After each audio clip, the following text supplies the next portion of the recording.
রাত পোহালে স্বশাসিত জেলা পরিষদ নির্বাচন আর তার আগে তেলিয়ামুড়া মহকুমা জুড়ে যেন শেষ মুহূর্তের প্রস্তুতির তীব্র ব্যস্ততা। শনিবার তেলিয়ামুড়া মহকুমা শাসক কার্যালয়ে দেখা গেল এক কর্মচঞ্চল পরিবেশ। ভোটকর্মীরা ইভিএম, ভিভিপ্যাট সহ প্রয়োজনীয় সামগ্রী নিয়ে নিজ নিজ ভোট কেন্দ্রের উদ্দেশ্যে রওনা হওয়ার প্রস্তুতি ব্যস্ত। কিন্তু এই প্রস্তুতির মাঝেই সামনে এসেছে এক বিতর্কিত চিত্র। 11 তেলিয়ামুড়া মহারানীপুর এডিসি আসনের রিটার্নিং অফিসারের তথা মহকুমা শাসক অপূর্ব কৃষ্ণ চক্রবর্তী নির্বাচন সংক্রান্ত মৌলিক তথ্য জানাতে অস্বীকৃতি জানান।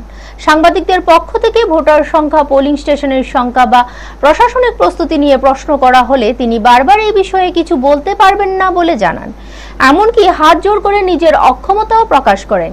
প্রশাসনের এই ভূমিকা ঘিরে স্বাভাবিকভাবেই উঠেছে প্রশ্ন। নির্বাচনের মতো গুরুত্বপূর্ণ প্রক্রিয়ার দায়িত্বপ্রাপ্ত সর্বোচ্চ প্রশাসনিক আধিকারিক যদি তথ্য প্রকাশে অনীহা দেখায়, তবে তার স্বচ্ছতা নিয়ে সংশয় তৈরি করে বলে মত মহলের একাংশের। বিশেষ করে যখন এবারে এডিসি নির্বাচনকে ঘিরে আগেই জানা জল্পনা ও আশঙ্কা তৈরি হয়েছে, তখন এই ঘটনা সেই উদ্বেগকে আরো বাড়িয়ে তুলেছে বলে মনে করছেন অনেকেই। তবে প্রশাসনিক সূত্রে জানা গেছে 11 তেলিয়ামুড়া মহারানীপুর এডিসি আসনের মোট ভোটার সংখ্যা 31,767 জন। এর মধ্যে পুরুষ ভোটার 15,800 এবং মহিলা ভোটার 15,967 জন। মোট 48টি পুলিং স্টেশনের ভোট গ্রহণ অনুষ্ঠিত হবে। এদিন সকাল থেকে রিটার্নিং অফিসারের কার্যালয় চত্বরে ভোট কর্মীদের ভিড় ও তৎপরতা চোখে পড়ে।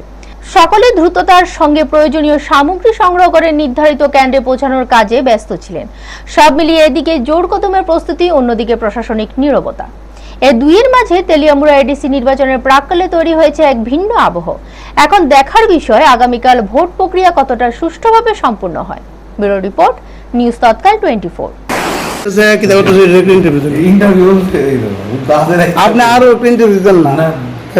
ডাটা লাগবে সব ডাটা দিয়ে দিন, যা যা আছে ইভিএম এর মেশিন নাম্বার টাম্বার যা আছে সব দিয়ে দিন। ইভিএম এর মেশিন নাম্বার কয়টা বুথ আছে, কয়টা ভোটার আছে, এই তো আছে তো ডাটা সব। আপনি কোন না রিয়েল ক্যামেরা নিতে কোন না ক্যামেরাতে করি না, ডাটা লাগবে। আমি ইন্টারভিউ যে সময় দরকার লাগে তো অন দি স্যার কই দেন। এটা তো সেনসিটিভ ইস্যু ইউজ করে না, ওই জায়গাটার মধ্যে একটা আননেসেসারি ইন্ডিয়া আমরা দেখতেন ওই সময় যেভাবে ঠিক আছে ইন্ডিয়া আমরা ইন্ডিয়া কোজন ইন্টারভিউ করতাম না। না এটা তো ডিএম স্যার কইছে আপ ইন্টারভিউ দিয়েছে, তখনই আমি ইন্টারভিউটা দেন তো ডিএম টা কোন না।